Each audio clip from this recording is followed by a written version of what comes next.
connecteur de métaux a le pouvoir de repousser tous les insectes. C'est le secret de la batterie de terre. En 1747, dans un laboratoire de pierre à Paris, un physicien nommé Nollet remarqua quelque chose qu'il ne parvenait pas à expliquer. Il avait deux pots de terre identiques côte à côte, les mêmes graines, la même lumière du soleil, la même température. La seule différence était qu'un pot était connecté à une source d'électricité.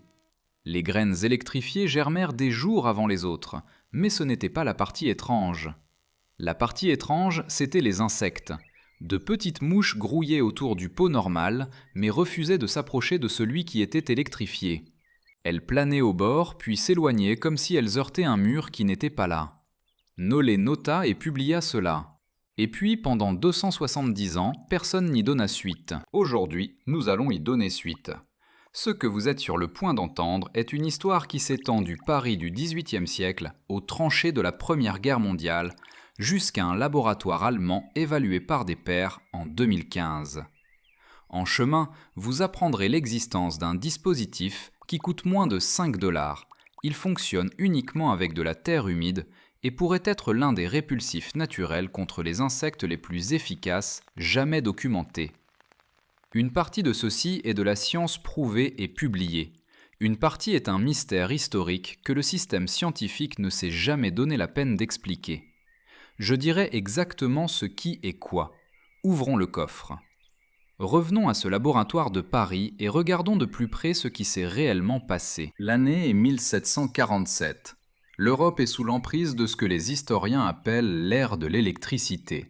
Benjamin Franklin est sur le point de faire voler son célèbre cerf-volant de l'autre côté de l'Atlantique.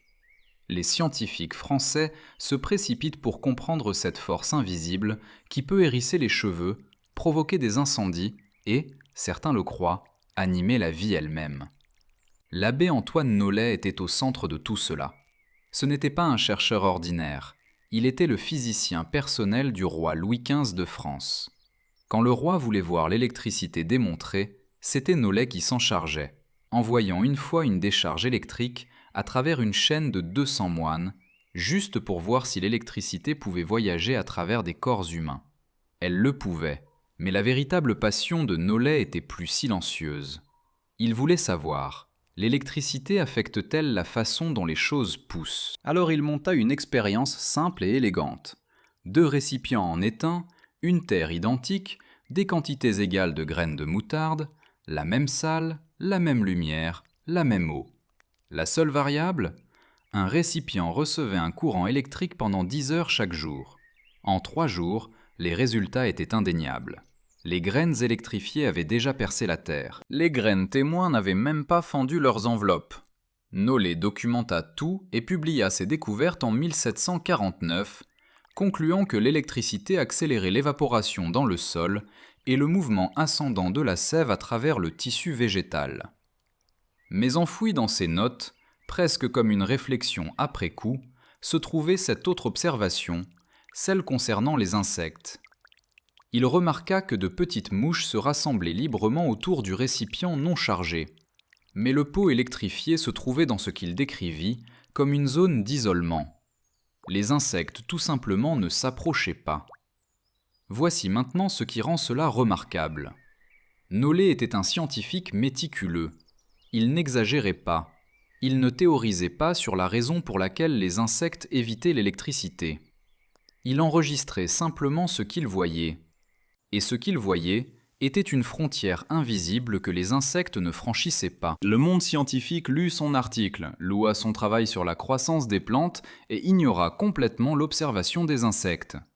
Pendant près d'un siècle, elle accumula la poussière. Avançons de 94 ans jusqu'en 1841. Nous sommes maintenant à Édimbourg, en Écosse, dans l'atelier d'un homme nommé Alexander Bain. Bain n'était pas un scientifique, c'était un horloger, un bricoleur, un inventeur, un homme qui résolvait les problèmes avec ses mains. Il n'avait aucun intérêt pour la philosophie abstraite. Ce qu'il voulait, c'était une source bon marché et fiable d'électricité pour alimenter ses horloges sans utiliser les coûteuses batteries chimiques de son époque.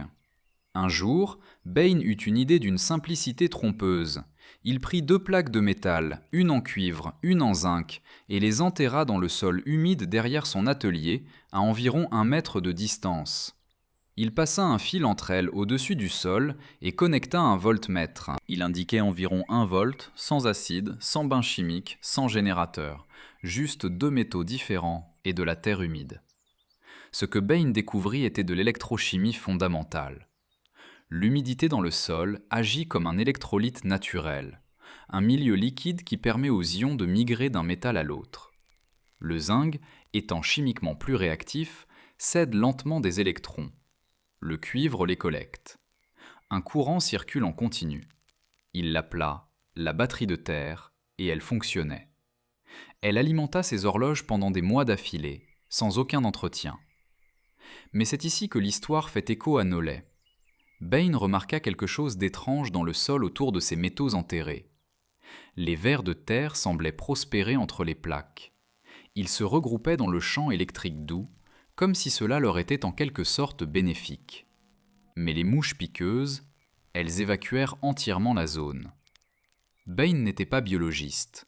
Il ne donna pas suite à cette observation, mais quelqu'un d'autre le fit. En 1844, un propriétaire terrien écossais nommé Robert Forster lut des articles sur la batterie de terre et décida de la tester à l'échelle agricole. Il installa un réseau de plaques de cuivre et de zinc dans ses champs d'orge, près de la ville d'Elgin, dans le nord-est de l'Écosse. Les résultats furent publiés dans le British Cultivator en mars 1845. Forster rapporta que les dégâts causés par les nuisibles dans ces cultures tombèrent à presque 0. Pas de pucerons, pas de coléoptères. Et de manière cruciale, les ouvriers rapportèrent qu'au crépuscule, quand des nuages de mouches piqueuses descendaient normalement sur eux, les insectes semblaient s'arrêter au bord des champs et faire demi-tour. La Royal Society reconnut les découvertes comme remarquables. Des revues agricoles les discutèrent avec approbation, et puis rien ne se passa. Aucun test à grande échelle, aucune recherche de suivi. La batterie de terre resta une curiosité, brillante, documentée et complètement ignorée, mais l'idée ne mourut pas.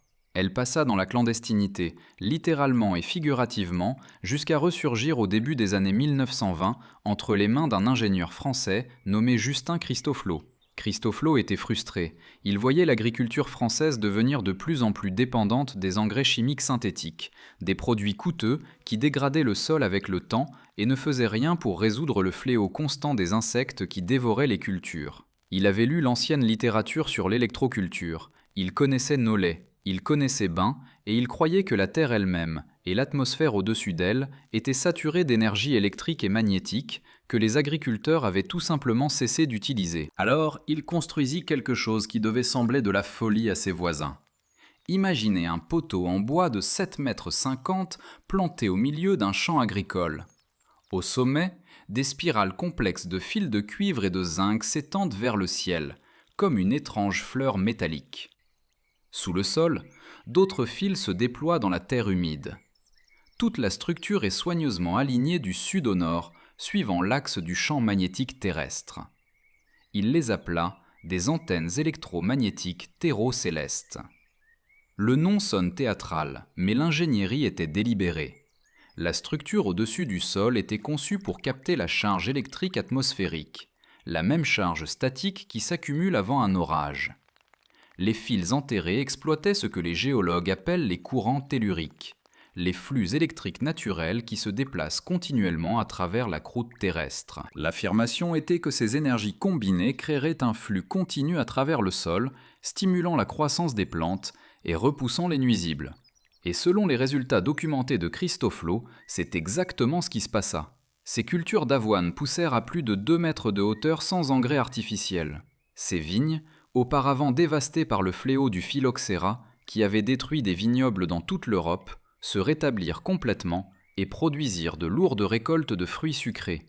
De manière plus significative pour notre histoire, il affirma que le champ électrique élimina entièrement les insectes nuisibles, sans produits chimiques, sans pulvérisation. Sa théorie était que les vibrations électriques dans le sol perturbaient les systèmes sensoriels des insectes parasites, rendant l'environnement insupportable pour eux, tout en n'ayant aucun effet négatif sur les plantes, les microbes du sol ou les vers de terre. Ce ne fut pas une expérience marginale. Christophe Lowe breveta ces dispositifs et on vendit plus de 150 000 unités dans toute l'Europe. Des fermes entières fonctionnaient sans nuisibles en n'utilisant rien d'autre que du cuivre, du zinc et de la terre humide. Alors voici la question qui devrait vous empêcher de dormir la nuit. Si 150 000 agriculteurs achetèrent ces dispositifs dans les années 1920, pourquoi n'en avez-vous jamais entendu parler ? Pour répondre à cette question, nous devons suivre l'argent, et la piste mène directement à travers 2 guerres mondiales. En 1912, une conférence internationale examina les preuves accumulées en faveur de l'électroculture. Le consensus était clair, cela fonctionnait, la science était réelle. On parlait d'une adoption à grande échelle. Puis en 1914, la Première Guerre mondiale déchira le cœur des terres agricoles européennes. Des millions d'hommes quittèrent leurs champs pour les tranchées. L'infrastructure de l'agriculture, y compris les réseaux de dispositifs d'électroculture, fut physiquement détruite. Mais quelque chose d'autre se produisit pendant la guerre qui allait changer l'agriculture pour toujours. Les usines qui produisaient des explosifs pour le champ de bataille, les installations qui fabriquaient du nitrate d'ammonium, du gaz chloré et des composés phosphorés se retrouvèrent soudainement sans marché quand les combats cessèrent. Elles avaient une capacité industrielle massive, elles avaient d'énormes stocks de produits chimiques et elles avaient besoin de clients. La solution fut élégante et cynique: reconvertir les produits chimiques de guerre en produits chimiques agricoles. Le nitrate d'ammonium, base d'explosifs de haute puissance, devint engrais azoté. Les agents neurotoxiques organophosphorés furent reformulés en insecticides. L'industrie chimique n'entra pas simplement dans l'agriculture, elle la dévora. Quand la Seconde Guerre mondiale prit fin, la transformation était complète. En 1946, l'armée des États-Unis développa le DEET, conçu à l'origine comme un répulsif chimique pour la guerre dans la jungle. En une décennie, il était vendu dans toutes les pharmacies d'Amérique. Pensez à cette transition un instant. Une technologie née sur le champ de bataille, formulée pour protéger les soldats dans des conditions extrêmes de combat, fut reconditionnée et commercialisée pour les familles lors de barbecues dans le jardin. Et la batterie de terre, le dispositif qui coûtait des centimes, fonctionnait avec de la terre et ne pouvait pas être breveté, fut tout simplement oublié, pas réfuté, pas démystifié, juste rendu sans importance par une nouvelle réalité économique. Permettez-moi de mettre quelques chiffres là-dessus. Aujourd'hui, l'industrie mondiale des répulsifs contre les insectes génère environ 5,57 milliards de dollars par an. Le modèle commercial dépend entièrement de l'achat répété. Vous achetez une bombe de répulsif, elle dure quelques heures, les insectes reviennent, vous achetez une autre bombe. Maintenant, considérez la batterie de terre. Quelques dollars de fils de cuivre et de zinc enterrés dans le sol, une fois rechargés par la pluie, sans recharge, sans abonnement, sans fidélité à une marque. Un journaliste de l'époque formula cela parfaitement, bien que personne n'écoutât. Ils n'ont pas abandonné la batterie de terre parce qu'elle ne fonctionnait pas. Ils l'ont enterrée parce qu'elle fonctionnait trop bien, coûtait trop peu et durait trop longtemps. Elle ne repoussait pas seulement les insectes, elle repoussait le profit. Maintenant, je dois être franc avec vous, parce que c'est ici que notre enquête prend un tournant moderne. Tout ce que j'ai dit jusqu'à présent sur les batteries de terre repoussant les insectes adultes volants provient de récits historiques. Ils sont bien documentés, ils sont cohérents à travers de multiples sources indépendantes et 170 ans d'observation, mais ils n'ont pas été testés dans des conditions de laboratoire contrôlées modernes. Aucun essai clinique randomisé, contrôlé et évalué par des pairs n'a été publié sur les batteries galvaniques de terre comme répulsifs d'insectes volants. Pourquoi pas ? C'est une question importante et nous y reviendrons, mais voici ce qui a été prouvé dans la science moderne et c'est tout aussi remarquable. Parlons des moustiques. Les moustiques tuent plus d'êtres humains que toute autre créature sur Terre. Pas les lions, pas les requins, pas les serpents. Les moustiques, à travers le paludisme, la dengue, le Zika et une douzaine d'autres maladies, sont responsables d'environ 700 000 morts chaque année. Et pendant des décennies, notre stratégie principale a été de déverser des produits chimiques synthétiques dans les sources d'eau où ils se reproduisent. En 2015, une équipe dirigée par le docteur Norbert Becker de l'Association allemande de contrôle des moustiques à Heidelberg publia une étude dans la revue évaluée par des pairs, Parasites and Vectors, qui changea l'équation.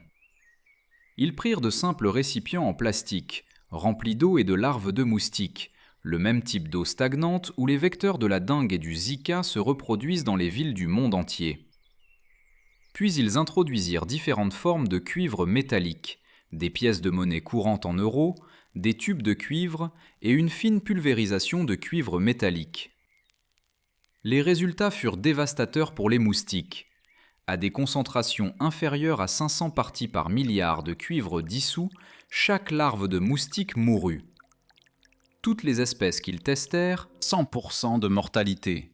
Quand ils pulvérisèrent l'intérieur d'un récipient avec seulement 2 grammes de cuivre métallique, cela tua toutes les larves nouvellement écloses pendant jusqu'à 3 mois d'affilée. Le mécanisme est bien compris. Quand le cuivre interagit avec l'eau, il libère lentement des ions de cuivre. Ces ions s'accumulent à l'intérieur des larves et détruisent systématiquement le microbiote intestinal, les bactéries essentielles dont les larves ont besoin pour digérer la nourriture et se développer. Sans ces bactéries, les larves ne peuvent pas grandir, elles meurent. Et voici la partie qui rend cela pratiquement miraculeux pour l'usage humain. La concentration de cuivre qui atteint 100% de mortalité des moustiques, 500 parties par milliard, est 4 fois inférieure à la limite de sécurité de l'Organisation mondiale de la santé pour l'eau potable, qui est de 2 parties par million. L'eau qui anéantit chaque larve de moustique est littéralement plus sûre à boire que l'eau de votre robinet. Il y a plus. Des recherches biologiques récentes ont identifié que les insectes comme les moustiques possèdent des neurones sensoriels spécialisés qui sont hautement sensibles aux ions de cuivre et de zinc dans leur environnement. Si une zone est saturée de ces ions métalliques, par la corrosion galvanique lente dans un sol humide, ou par le cuivre se dissolvant dans l'eau stagnante, la zone devient chimiquement répulsive pour eux. Ils détectent le danger et s'en vont. Ce n'est pas de la science alternative, c'est de l'entomologie publiée, répliquée et conventionnelle. Maintenant, reliez les points. Une batterie de terre libère lentement des ions de cuivre et de zinc dans le sol humide par corrosion galvanique. C'est de l'électrochimie fondamentale. Les insectes sont de manière prouvée repoussés par les ions de cuivre et de zinc. C'est de l'entomologie fondamentale. Les récits historiques décrivent exactement cet effet. Des insectes évitant les zones où le cuivre et le zinc sont enterrés dans un sol humide. Aucune partie individuelle de ceux-ci n'est controversée. La seule chose qui manque est l'unique étude contrôlée qui relie tout cela. Et qui va financer cette étude ? On ne peut pas breveter 2 métaux dans la Terre. On ne peut pas étiqueter la Terre. L'absence de recherche corporative n'est pas la preuve qu'une méthode échoue. C'est la preuve que personne ne peut tirer profit de la preuve qu'elle fonctionne. Alors voici comment vous le testez vous-même. Ce que vous construisez est une cellule galvanique basique. 2 métaux différents agissent comme électrodes, la terre humide entre eux agit comme l'électrolyte. Quand l'humidité connecte les métaux, les électrons circulent du zinc plus réactif vers le cuivre et les ions se dispersent lentement dans le sol environnant. C'est la même chimie qui alimente chaque pile que vous avez jamais utilisée, simplement étalée sur un morceau de terre au lieu d'être scellée dans un cylindre. Voici votre plan. Vous avez besoin de 3 choses dans n'importe quelle quincaillerie. Premièrement, du fil de cuivre nu de calibre 14. Il doit être en métal nu, sans isolation, en contact direct avec l'environnement. Deuxièmement, du fil d'acier galvanisé, également de calibre 14. L'acier galvanisé est recouvert de zinc, qui est votre anode réactive. Troisièmement, un piquet en bois ou une tige de bambou d'environ 1 mètre de long. Prenez environ 1 mètre de fil de cuivre et enroulez-le en spirale lâche autour de la partie inférieure du piquet. Ensuite, prenez 1 mètre du fil de zinc galvanisé et enroulez-le sur le même piquet de la même manière. Les 2 métaux doivent toucher le sol quand le piquet est enfoncé, mais les fils de cuivre et de zinc ne doivent pas se toucher directement au-dessus du sol. Enfoncez le piquet dans le sol de sorte qu'au moins 15 à 30 cm soient enterrés. Et voici l'exigence la plus critique. Le sol doit être humide. L'humidité est tout. C'est l'électrolyte qui permet aux ions de circuler. Si vous travaillez avec un sol sec, versez un seau d'eau autour de la base pour activer le système. Pour un campement, construisez 3 piquets et placez-les en triangle large. Un près de votre tente, un près de votre zone de cuisine, un près du feu. 3 piquets en triangle peuvent couvrir approximativement 20 mètres carrés. Et pour l'eau stagnante, les flaques, les barils de pluie, les bains d'oiseaux, tout endroit où les moustiques se reproduisent, Il suffit de laisser tomber une bobine de fil de cuivre nu directement dans l'eau et de la laisser là. D'après la recherche de Heidelberg, cela seul devrait atteindre une mortalité des larves de moustiques quasi totale sans introduire un seul produit chimique toxique dans votre écosystème. Coût total, moins de 5 $, sans pile, sans recharge. La pluie recharge le système naturellement. Un campeur en Ontario, qui testa cette configuration en triangle, rapporta que les moustiques, qui avaient été implacables la nuit précédente, cessèrent complètement de s'approcher de son campement. Il les décrivit planant à environ 4,50 m de distance, comme s'ils heurtaient une barrière qu'ils ne pouvaient pas voir.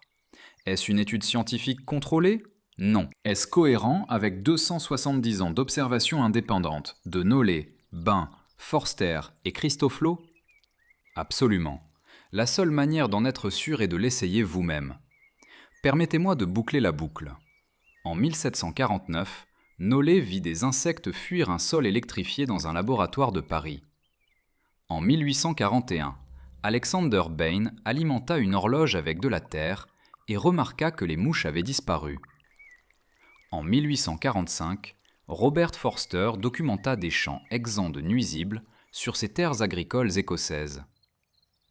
Dans les années 1920, Justin Christoflo vendit 150 000 dispositifs à des agriculteurs européens qui juraient qu'ils fonctionnaient. Puis vinrent les guerres, puis vint l'industrie chimique, et un quart de millénaire d'observations silencieuses et soigneuses fut remplacé par le sifflement d'une bombe aérosol.